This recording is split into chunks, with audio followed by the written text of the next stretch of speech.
بسم الله الرحمن الرحيم ياسين والقرآن الحكيم. أعوذ بالله من الشيطان الرجيم. بسم الله الرحمن الرحيم.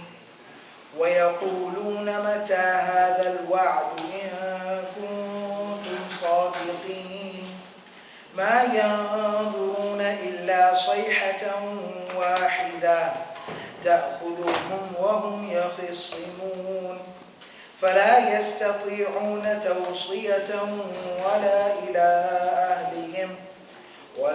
إلى أهلهم يرجعون. الحمد لله رب العالمين والصلاة والسلام على سيد المرسلين وعلى آله وصحبه ومن تبعهم بإحسان إلى يوم الدين. Inshallah, today we'll be studying ayahs number 48, 49, and 50. So as we were talking about yesterday, with the three ayat we studied yesterday were the beginning or the first part of the conclusion of the second part of the surah, the second passage within the surah. So once again, to briefly recap, just so it doesn't get confusing, the first part of the surah focused heavily on risala, the concept of prophethood and messengerhood. The second part of the surah, the second passage that we've been studying over the last few days, or the last week or so, is focusing on the concept of tawheed, that central focus of the central and most important concept of tawheed, the oneness of Allah. And the three ayat we studied yesterday are the beginning of the first part of the conclusion of that passage. And we saw how it was kind of wrapping things up. The three ayat that we're going to study today, 48, 49, and 50, conclude this passage, and inshallah from tomorrow we'll be starting a new passage that's going to focus on akhirah, the life of the hereafter. So the last passage that we studied yesterday's portion, it talked about how when these people are told to live a life of consciousness, awareness of what they're doing, so that they can receive the mercy of Allah, and how whenever a sign from the miraculous signs of Allah, whenever it came to them, they only responded with one thing. And that was intentional, deliberate arrogance, and they completely ignored it, and they completely just walked away from it. They wanted nothing to do with it. And then the last part of yesterday's lesson, we talked about ayah number 47, in which when they're told to spend from that which Allah has provided for you, the people who disbelieve or are ungrateful, they say to the ones who have believed, should we feed the people that if Allah wanted them to be fed, He would have fed them Himself? And now it shows the arrogance of these people, the stubbornness of these people, and how when there is a persistence upon disobedience, ungratefulness, and disbelief, it kind of leads to even the brain really not functioning. People start to say unreasonable things. They start to speak in very inappropriate tones and manner. And so it kind of shows where their disbelief, where their kufr has taken them. That has taken them literally to the depths of stupidity, foolishness. And now in today's passage, Allah subhanahu wa ta'ala doesn't discuss how their logic is faulty and how their this premise that they are acting on, that how this is completely false and doesn't make any sense. Allah subhanahu wa ta'ala lets it speak for itself, that it is so foolish, it is so senseless, and it is so blatantly disobedient and disrespectful that it speaks for itself. Now what happens is that when they reach this point of arrogance, stubbornness, and they're being reminded, وَآيَةٌ لَهُمُ الْأَرْضُ الْمَيْتَةُ وَآيَةٌ لَهُمُ اللَّيْلُ وَآيَةٌ لَهُمْ أَنَّا حَمَلْنَا, when they're being reminded over and over and over again, in different ways, and they continue to respond with one way, arrogance, stubbornness, ignorance, and they continue to respond and react in this manner, eventually a warning is issued. Eventually, a warning is issued to them. Now listen, you need to change your ways. You need to realize the error of your ways. Otherwise, the punishment of Allah could befall you. Something horrible could come to you. You'll have to answer. You have to deal with the consequences of your choices and your actions. When their warning is given to them, once again, their arrogance, their stubbornness, their kufr, doesn't allow them to heed the message, to hear the wake-up call. They respond with even more arrogance. They respond with even more mockery. And so ayah number 48, Allah subhanahu wa ta'ala says, وَيَقُولُونَ. And what do they say? And now that, not all what they are saying right now, but what will they continue to say? It's mudari', it's the present and future tense verb. So what are they saying? They are saying, and they will continue to say, يَقُولُونَ مَتَى هَذَا الْوَعْدِ. When will this promise come? This wa'ad, this promise, this warning? Mata, when is it going to come? Mata hadha al-wa'd. When is this warning? When is this promise going to arrive? In kuntum sadiqeen, if you are actually telling the truth. In kuntum sadiqeen, if you are really actually truthful people, you're honest people like you say you are, you're people of this high morality. Remember, we talked about the morality. You're people of such high standards and such high morals and ethics and faith and belief and practice and social conduct. Wow. If y'all are such great people, when's this promise? When is it going to come? You see the arrogance, the conceit, the mocking. And so where's this promise? Allah subhanahu wa ta'ala says in ayah number 49, a very stern warning. مَا يَنْظُرُونَ إِلَّا صَيْحَةً وَاحِدَةً تَأْخُذُهُمْ وَهُمْ يَخِصِّمُونَ. مَا يَنْظُرُونَ. They are not waiting إِلَّا except for صَيْحَةً. Remember I explained the meaning of sayha previously. Sayha means like a blast, like a shriek, like a loud sound, a piercing, deafening, loud sound. Wahida, one loud explosion, one loud sound like that. تَأْخُذُهُمْ, that will take them, that will snatch them up. وَهُمْ يَخِصِّمُونَ, while they are arguing and debating. While they're fighting and arguing and debating and confronting, it will snatch them up. It will take them in the blink of an eye. Now let me explain this ayah just for a moment. You remember that the previous passage also ended on the same note.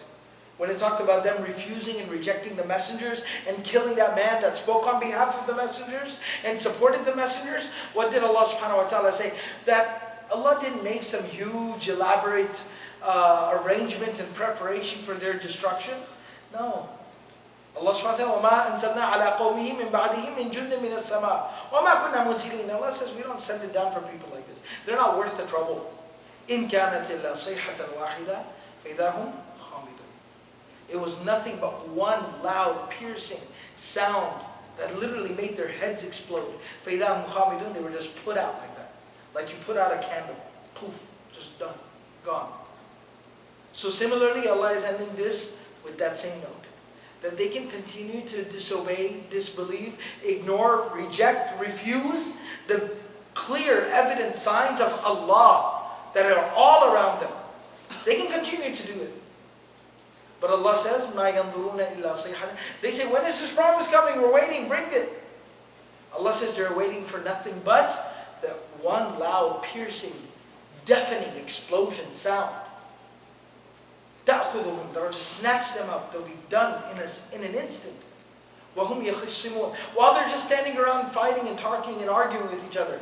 The same arrogance, the same argument that they're presenting, the same mocking and jeering and this behavior, they'll literally be standing there engaging in this behavior, and as they speak, boom, at once it'll occur and they'll be done in an instant. And subhanAllah, one thing that Allah subhanahu wa ta'ala uses in the construction, in the language of this ayah, when He talks about them, they are not waiting, He does not say مَا يَنْتَظِرُونَ. He says مَا يَنْظُرُونَ. There's a difference. They both come from the same root. And intidhar means to wait for something. يَنْظُرُونَ comes from nazar, which the root of the word actually means to look. And it can also be used in the meaning of waiting for something, but it means more so when you are waiting for something by looking at it. Like literally you're just watching it. You're just watching it approach. You know when you're waiting for a train? You're standing there waiting, but you can start to see it from half a mile away. And you just keep watching it. You're just standing there watching it. So it's almost like you see it coming. Subhanallah, مَا يَنْظُرُونَ إِلَّا. They'll literally just be standing there. They'll just be standing there. It'll be right there in front of their faces. Because it's their own actions that this is a result and a consequence of. And they'll be standing there arguing and debating the way they're doing with the messengers, the way they're refuting the clear proofs of Allah subhanahu wa ta'ala and His oneness. And while they're there arguing and debating and speaking in this manner, like that, they're done. They're completely gone. That one piercing sound and they're done for. Subhanallah. فَلَا يَسْتَطِيعُونَ تَوْصِيَةً.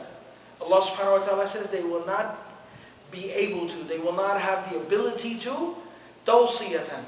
Tawsiyah means to basically will something. Like a last will, a last testament. Sort of like your final words, your final wish. What is your dying wish? And this is something very profound. Allah says they won't even have the opportunity, they won't have the ability to make a last dying will.